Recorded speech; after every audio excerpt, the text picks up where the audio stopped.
everybody, it is me again. So, oh my gosh. Well, first of all, I am recording from my laptop because I guess in haste, I left my phone in the car and I just don't feel like going down there to get it. I think it might be good though. A little disconnect from the phone, not having to check it all the time, social media, blah blah blah blah blah. So I'm gonna just leave it down there for a hot little minute until I need it. Which I don't know if I will today. I have back-to-back sessions this afternoon, 6 back-to-back to be specific. Yeah. One every hour between 1 and 6. 1, 2, 3, 4, 5, 6. Yes, one every hour between 1 and 6. So I am not going to have time to be all on the phone anyway. So, all right, where do we start? Okay, let me just start with bringing y'all up to speed on my health and where I am with that. So I am feeling so much better than I was in my last video. I say if I give it a percentage, I am about at 90%. I'm about 90%.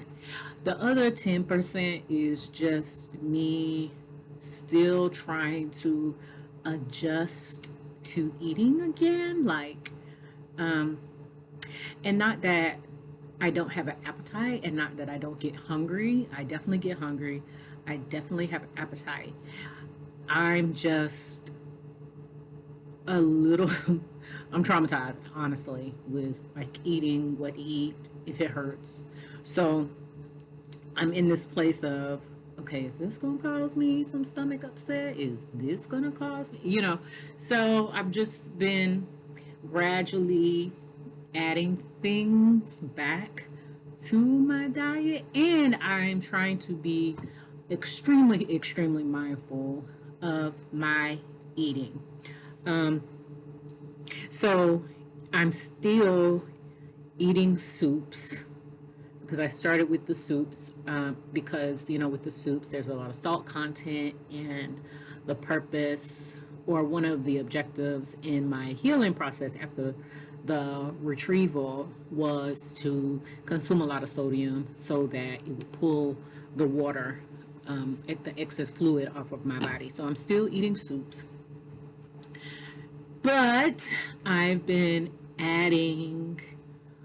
I bought some vegetables from the farmers market like a couple of days, or the weekend before my before I did my trigger shot and all of that. So I still had vegetables from that I had not touched. So I started like cooking sweet potatoes, like, just making like sweet potato chips and stuff. And my dad had taken out some chicken and beef, actually like some beef patties. He was gonna make some hamburgers, but I actually took the meat and made spaghetti. I will say this. I was craving this past weekend. I was craving Philly cheesesteak, and I don't eat Philly cheesesteak. Like, I'll eat it, but that's not anything that I like look for, or I'm like, yeah, this week let me go get a Philly cheesesteak. Like, my thing is seafood boils, seafood bags, Mexican food. That's my thing. So when it hit me, I was like, man, I just really want, and I started to DoorDash that thing. But I checked in with myself because now I'm trying to. My whole point of this is to share with you all how I'm trying to be not only more mindful of what I'm eating, but also be more mindful of what my body needs. So, with that being stated, when I checked in with myself about, okay, what is this, tasteful Philly cheesesteak about? I immediately said, well, Tiffany, you're probably low on iron. Like, that might be an issue. So when my dad took out the hamburger patties, I was just like, let me just go ahead and make some spaghetti. So I made that on Sunday. And he was like, well, dang, you know what I'm saying? You made spaghetti. I was going to make me some hamburgers. I was like, you know, might be, homie. Like, you know, I just thought you were taking it out, like, almost like a hint, hint, make something.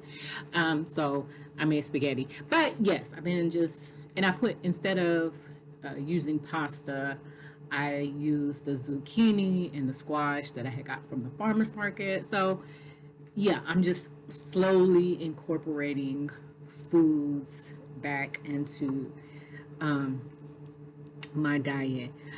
I also discovered, so with the egg retrieval, and I believe I shared this with you all, but with the egg retrieval, with the buildup of fluid, you're supposed to monitor your weight, because if you go over, and I think it's 2 pounds, more than 2 pounds a day, then that's cause for concern. So they have you weigh yourself pretty much every day. And of course, I had got used to weighing myself, and I would notice that it would fluctuate. So during the day, it would go up, and then at night is when I was urinating a whole lot. I was getting up like 3 times a night, urinating a whole lot. And then in the morning, like at the top of the morning, when I checked, it would be like super low. So when I started weighing myself, I I tell you no lie, I was at 214, and that was like maybe 2 days after the retrieval, because I had forgot to weigh myself like the first day. Matter of fact, I think I started weighing myself the day that I got back from my cousin's wedding, that Sunday. So I was 214, and I feel like I went into the procedure at like 213. And then I remember when I went into the procedure, I was thinking to myself, dang, like, I'm just gaining so much freaking weight. Now that I reflect on it, yeah, I had been gaining weight because the medication that I was taking was swelling my ovaries, and that's fluid. So yes, I was gaining weight. I think my regular weight really was like 210. So I had gained some weight up until the procedure. I was at 214, and then when I weighed myself the first time, I was at, after the procedure, I was still at 214. So in my mind, I'm thinking to myself, okay, well, I haven't really changed much, but I feel full. I feel every bit of everything that is swelling up in my abdomen. And I just remember that first night after I weighed myself, that Sunday night, waking up that Monday morning, I had lost 5 pounds. Like, I was super, like, throwed myself, like, what in the world? I stepped on the scale that morning, and I weighed 209. So I'm like, whoa, this is serious. This is serious, and I need to make sure I stay on my sodium intake and all of that, so I can get this water off of me. Needless to say, I did the whole weighing myself all throughout, and it kept fluctuating up and down, 2 or 3 pounds every day, because like I said, I would accumulate it during the day, and then I would piss it all out at night. And I went to go step on the scale on, see, what's today? Today's Tuesday, the 21st. So I think I went and stepped on the scale this past Saturday. And this past Saturday, when I stepped on the scale, I was at 202. So basically, within a week's time, let's just say, I lost like 7 or 8 pounds. And I, part of me is like, okay, some of that was likely water weight. But then again, like I said, I truly believe, like going into this process, I was like 210. So I lost like 7, 8 pounds. And I really attribute that to just about maybe 4 or 5 days of just not eating and consuming Gatorade and soup as I could tolerate, because it really wasn't, I couldn't really tolerate much. Um, so yeah, I was at 202, and today I am at 201. 201.8. So I told myself that I was going to make it a point, since I have to wait, right? My transfer won't happen until November. I told myself that I was going to be intentional about trying to lose at least 10 more pounds. Now, it might be a little unrealistic, 10 pounds. And I know you may say, oh, you can lose 10 pounds, like, but when I mean, lose 10 pounds, I don't mean like 10 pounds and, 4 or 5 of that is water weight. I mean, like, literally 10 pounds, to where when I know and I'm pretty sure, like most of us, you gain 1 to 2 pounds every day anyway, just from drinking and eating. So I want to lose 10 pounds,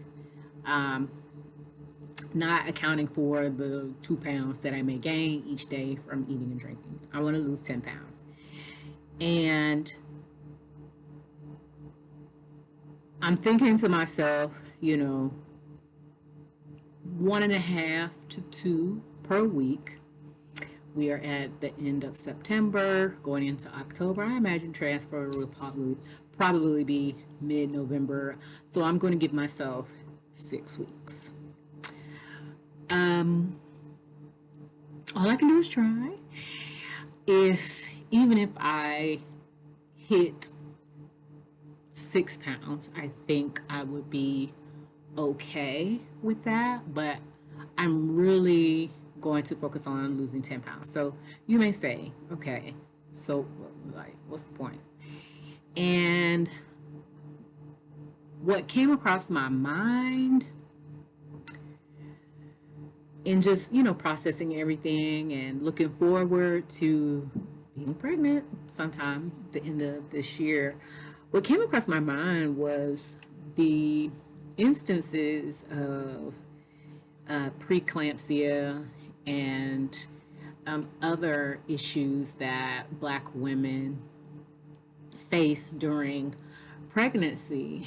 And I thought to myself, I don't have any high blood pressure or diabetes issues. I mean, I guess you could say I am with my PCOS. I could potentially be like pre-diabetic, but the medication, the metformin that I take, is really just to regulate my ovulation, not really for to regulate my sugar, because it's out of control. So I don't have those issues, but that doesn't mean anything. There are women who don't have those types of medical issues, and they still develop it during pregnancy. So I'm like, let me do the work beforehand to mitigate some of that, so that won't be an issue for me. What I will say, another thing that I am concerned about, and I'm trying to be more hopeful that this won't happen, is with my pregnancy with my son Liam. I was diagnosed with hyperemesis, and that is just nausea and vomiting, more than the typical nausea and vomiting. And in that time frame, I had lost like 15 pounds, 15, 20 pounds, um, because I just couldn't keep anything down. So anticipating that, not really wanting it to happen. Jeez, I don't want to speak that, not wanting it to happen, but just being realistic, being mindful. I have done some research on it, and I mean, the research shows typically if you have it in one, you have it in subsequent. So I'm just kind of being realistic with myself, keeping that in mind. I may end up losing more weight anyway. So it's kind of like, let me do the work to lose some weight, but then also anticipating that I may lose more with the hyperemesis, and that could potentially put me at a better weight wise, just for me as an individual. Maybe not necessarily me as a pregnant mom, but me as an individual. So these are just all of the things that I've been thinking about since since feeling better and coming into myself again. Oh my gosh, thank you, Lord. I'm just so thankful that I'm well again. I'm in my right mind. I can walk. I don't have to like contort myself in the bed and stuff pillows under me and all this, just so I can get some good night's sleep. I don't feel like I've got, a jug of water in me and it's ready to pop at any moment. I can't breathe. I'm just so grateful, to be healthy again. And I'm grateful for that piece of this journey. I'm grateful that I listened to my body, and I, chose my body first and canceled the transfer, gave my body time to heal. I'm just grateful. I'm just oh, I'm just so grateful. So that is everything as far as physical healing. I am going to start back because I fell off, with everything after the transfer. After the retrieval, I just fell off. So I fell off with my journaling and meditation and all that good stuff. So I'm going to start back on that.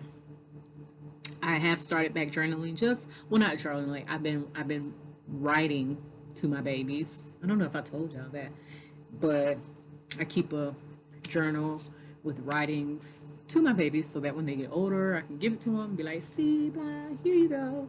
This is what I was thinking of before you got here. So I'm going to start that back up, start my meditation in the morning, start my affirmations so that I can get my mind back centered where it needs to be for this second leg of the process. And just to bring you up to speed, I had to make an appointment for a frozen embryo transfer teaching, and my assumption is it'll be just like the first teaching that I had with a fresh transfer. She's going to give me an overview of, I guess what to expect. She's going to talk about my calendar. It's going to be the same thing. So I'll be coming back to you guys with another calendar for a frozen embryo transfer, seeing as it's not fresh like it was supposed to be. It's frozen this time. So I'll be coming back to you guys, sharing with you all how that process is going. But excuse me. Until then, I'm just gonna be chilling. I have a trip coming up, which I'm actually thankful now, hindsight, that I did postpone, because at this moment I'm supposed to be going to California this weekend, hanging out with some friends and stuff, and I just can only imagine had I gone there, and potentially popped up positive, right? I don't know that I would be feeling well. I think I would still be, or at least there would have been a slight improvement, and then I would have started to get sick again. So I'm just happy about that. And then I have another trip that I'm possibly going to be taking, and I know for sure at that point in time, should I have popped up pregnant, I probably would have been sick during that time too. So hindsight, I'm just glad that I made the right decision. I chose my body because there's some other things that are coming up in October that I really want to do and enjoy, and I don't want to be sick doing it. So my frozen embryo transfer teaching is next Wednesday, next Tuesday or next Wednesday. So I will be uploading a video on that. It'll probably be real small. I mean, real short. Yeah, it'll probably be short. Just updating you guys on what that process is going to be like. And that is that, you guys. Yeah, I think that's everything. Bring you guys up to speed. So, yeah. Hey, what y'all think? My dad was like, this is so ugly. Are you starting those locks? This is so ugly. You're such a pretty girl. And I'm just like, and listen, I'm pretty with them. I'm pretty without them. I'm pretty regardless. When I wake up in the morning, I'm pretty. Like, but honestly, me and my sisters and my mom, we were having a conversation about sister locks, actually. And I was telling them that I had considered sister locks because, I mean, they're very small and they're easy to, at least they appear to be easy. I've never had them, so I don't know, but they appear to be easier to maneuver and maybe not necessarily style, but they just seem so much easier to maneuver. And I get this sense of they're light. There's lightness to them. And so I was like, I wouldn't mind that. And on top of that, you know, I would imagine you could still wear wigs and weaves and stuff like that with it without it looking too lumpy and bumpy. So I was like, yeah, I thought, you know, I might try that. Listen, I've done everything to my hair. I I have dyed it. I've been natural, 12 years now. So this is actually, you can see the tips. I dyed it, 2 years ago?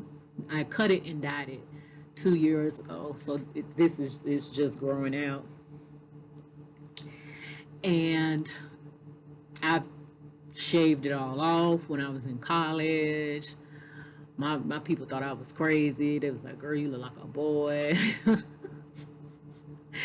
Shaved it off, got texturizers. I mean, shortcuts, long hair.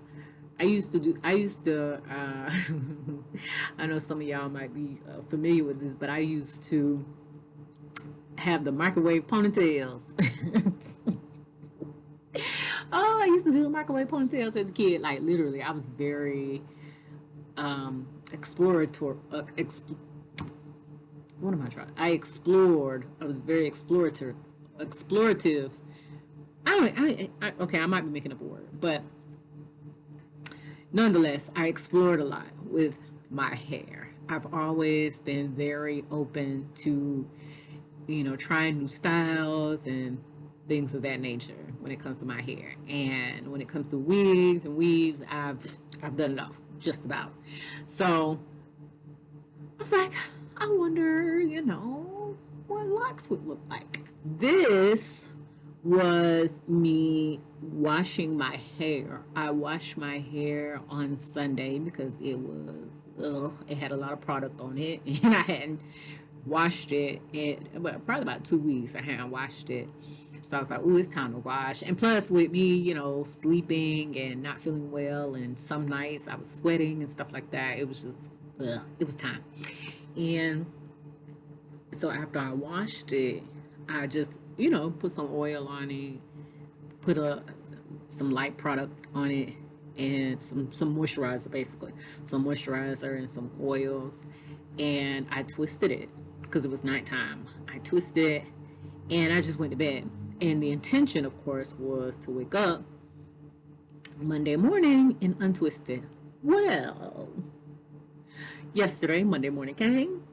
I didn't have an appointment until 11 a.m. And I really,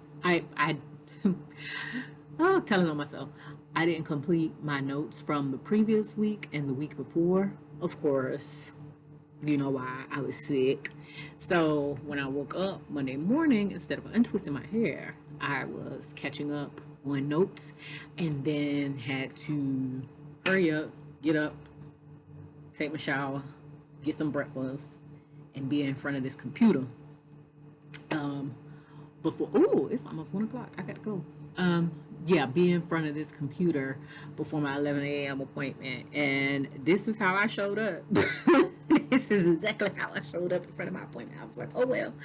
And I mean, you know, I think every hairstyle, especially if when you're natural, I've gone natural 4 different times in my life. And this last stint has, was it 5? Yeah, 4 times. Yeah, this last stint has been the longest stint, the 12-year stint.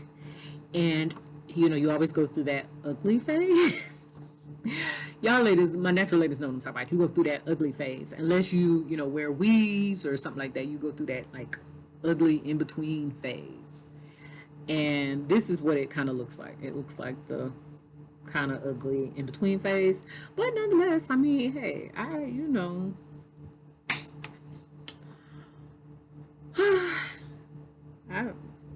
I'm just one of those type of people. I don't care. I don't care. Like, I was the 12-year-old girl that had the weird shoes and the weird color clothes, and I had the weird style, and my parents used to look at me like, what in the world you got on?